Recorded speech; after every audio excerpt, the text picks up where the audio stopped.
Ang bawat paaralan ay may malinaw na hanay ng responsibilidad. Ibig sabihin nito, may mga tiyak na tao na humahawak ng iba't ibang sitwasyon. Ang pag-alam kung kanino dapat mag-ulat ay tumutulong para gumana ang paaralan ng maayos at ligtas. Yang may unang hakbang ay ang malaman kung kanino magsasabi. May mga alalahanin na dapat ipaalam sa guro. Mayroon na dapat ipaalam sa leader. Mayroon na dapat ipaalam sa opisina. Hindi inaasahang alam mo ang lahat, ngunit mahalagang alam mo ang tamang daluyan ng pag-uulat. Kung hindi ka sigurado, magtanong kung saan dapat mag-ulat. Mahalagang huwag manghula. Huwag magpasya mag-isa kung gaano kaseryoso ang isang sitwasyon. Huwag subukang lutasin ang mga problemang lampas sa iyong tungkulin.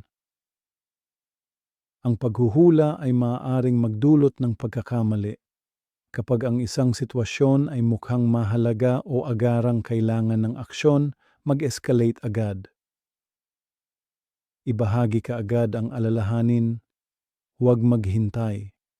Huwag ipagpalagay na may ibang kikilos. Ang maagang pagbibigay ng impormasyon ay nakatutulong upang maiwasan ang mas malalaking problema sa hinaharap. Laging sundin ang itinakdang istruktura. Gumagamit ang mga paaralan ng malinaw na mga sistema para alam ng lahat ang kanilang papel. Kapag pare-pareho ang prosesong sinusunod ng lahat, nagiging malinaw ang komunikasyon. Pinagsasaluhan ang mga responsibilidad. Ang mga desisyon ay ginagawa ng tamang tao. Pinoprotektahan ng malinaw na mga tungkulin ang mga estudyante.